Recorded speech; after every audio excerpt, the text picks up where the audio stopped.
Apabila amandel mengalami pembengkakan ataupun radang amandel ya, mungkin di rumah pertama kita dapat membantu dengan menggunakan kumur-kumur air garam.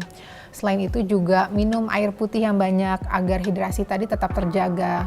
Kemudian juga bisa mengkonsumsi permen pelega tenggorokan. Kemudian juga minum minuman hangat seperti teh mungkin yang dicampur dengan madu. Itu juga dapat membantu mengurangi nyerinya tadi. Karena memang madu asli itu dipercaya juga memiliki zat antibakteri. Namun apabila keluhan nyerinya tidak membaik, ataupun bertambah berat, kemudian jadi demam tinggi ataupun disertai mual muntah, maka sebaiknya langsung dilakukan pemeriksaan ke dokter THT.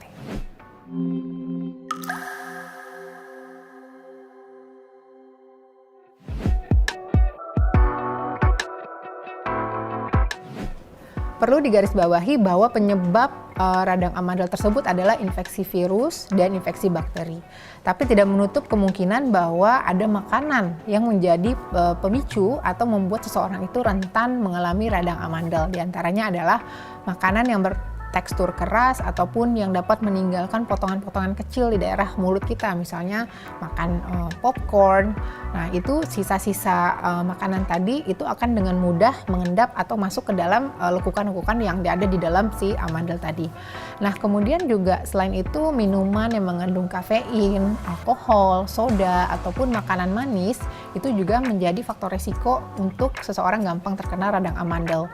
Mengapa? Biasanya dengan mengkonsumsi makanan atau minuman ini dia akan menurunkan produksi dari air liur sehingga tentu saja mulut kita jadi lebih kering, dan kondisi seperti ini menjadi tempat yang mudah untuk dimasuki oleh si kuman tadi.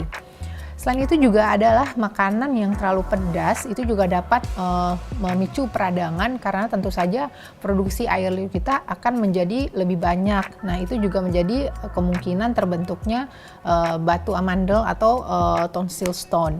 Dan yang terakhir adalah tentunya makanan-makanan yang terlalu berminyak yang bisa membuat iritasi di daerah amandel kita.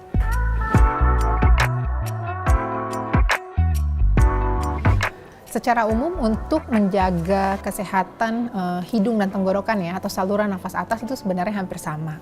Yang pertama yaitu melakukan hand hygiene, yaitu kebersihan tangan. Jadi jangan lupa selalu rajin cuci tangan, terutama pada saat kita mau makan. Kemudian juga input ataupun hidrasi dengan minum air putih yang cukup, minimal 6-8 gelas per hari. Kemudian meningkatkan imunitas tubuh dengan makan makanan yang bergizi, yang seimbang, kemudian istirahat yang cukup, dan juga tentu saja kita harus menjaga kebersihan mulut.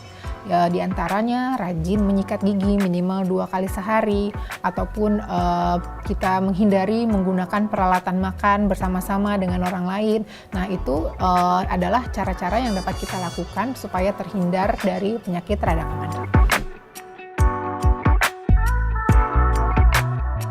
Secara keluhan sebenarnya radang tenggorok dan radang amandel tuh hampir serupa ya atau mirip. Namun mungkin bisa dibedakan salah satunya yaitu misalnya pada radang amandel ada keluhan bau mulut atau halitosis karena memang struktur amandel tadi juga memiliki lekukan-lekukan yang dapat menangkap atau kotoran ataupun bakteri yang terperangkap tadi bisa mengendap di dalam si amandel tadi sehingga memberikan keluhan bau mulut. Kemudian kalau keluhan lain adalah karena si amandel tadi bisa bertambah besar, bisa saja memberikan keluhan kepada penderitanya, ada keluhan mengorok ataupun sulit untuk bernafas dengan baik pada saat tidur. Amandel adalah 2 buah kelenjar yang terdapat di belakang mulut kita, itu ada sisi kanan dan sisi kiri. Nah, kelenjar ini adalah merupakan bagian dari kelenjar limfoid yang berfungsi untuk daya tahan tubuh.